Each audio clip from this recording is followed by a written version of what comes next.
এই রে কি স্বাদ রে।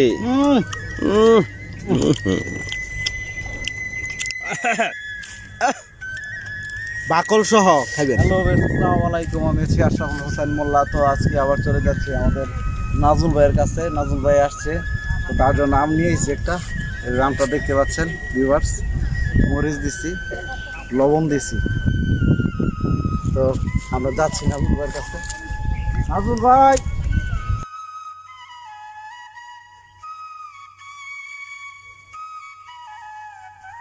কি খাওয়া নাজুল ভাই? ওয়ালাইকুম আসসালাম রাহমাতুল্লাহ। এই তো ভাই নাজুল ভাই। হ্যাঁ ভাইয়া, নাজুল ভাই বললে আম মরিচ দিয়ে লয়েছি। আমাদের জনপ্রিয় সেই কৃষক নাজমুল ভাই। নাজুল ভাই এই যে ভেন্ডি দিছি, হ্যাঁ পুঁইশাক দিছি। ওই যে আবার খাইয়া দেখেন কেমন লাগে। মাগো ভিউয়ার্স, তুমি খাইও পরে। আচ্ছা সমস্যা না, আমার ক্যামেরাম্যান খাবে পরে, টেস্ট করি। সেই স্বাদ, চোখ মেলন যায় না, তো স্বাদ কেড়ে। ওই মুগ্ধ রস সেই স্বাদ চোখ মেলা যায় না।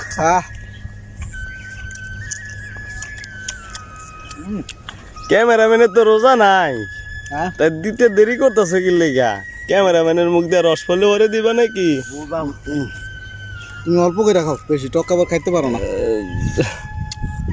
আরে একটা খাইয়ে দেখো। মাখন আম খাচ্ছি নাকি আমি মোরব্বা খাচ্ছি আসলে বুঝবার পারতেছি না। কির মনের চাক রে। আম আম আম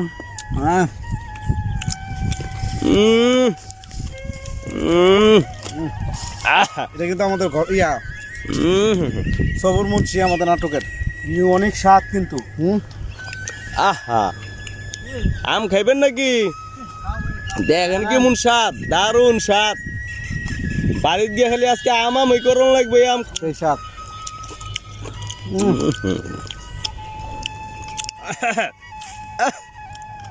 বাকল সহ খাইবেন।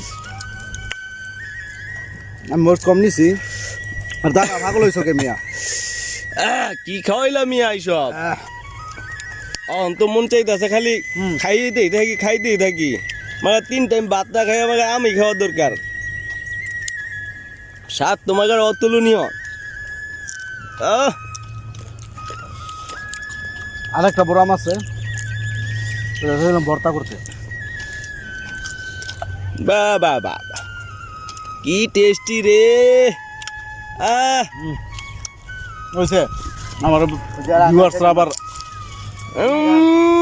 আমার টেস্টি না, তাদের জিভে জল আইসা বলবো।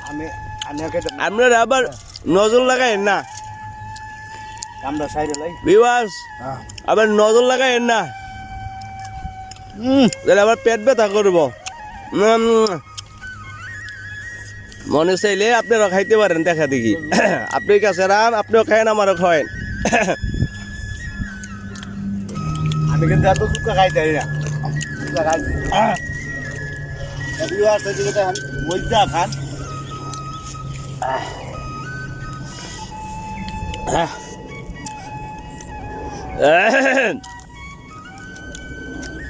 এই রে কি স্বাদ রে।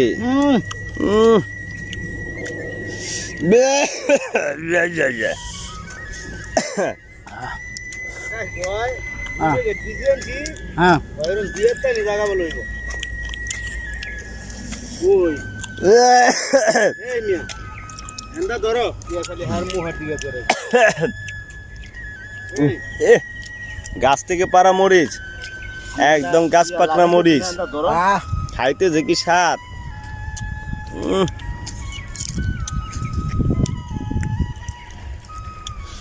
তো স্বাদ কেন?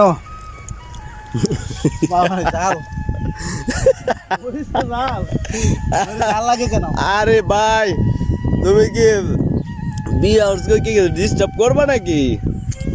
আনন্দ সুস্থতারে লাউ, লাউটা কেমন হবে? যে লাউ, লাউ বেচি।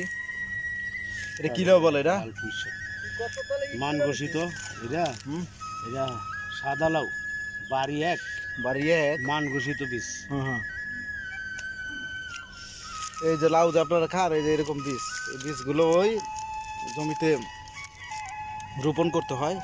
তারপর মানে চাষ করার পরে, যত্নমত্ত করার পরে এই বড় বড় লাউ হয়, যেগুলো আপনারা এগুলো সরে দেখেন না, শুধু তৈরি তরকারি আপনারা ভিউয়ার্স। তা আজকে এই পর্যন্তই, আসছি একটু ঘুরতে আর কি, তা আপনাদের সাথে শেয়ার করতে। নাজমুল ভাই প্রতিদিন দৈনন্দিন জীবনে কী কী কাজ করে, কাজ করে চলে আসছেন সেজন্য। তো সবাই ভালো থাকবেন, সুস্থ থাকবেন। আসসালামু আলাইকুম রহমতুল্লাহ।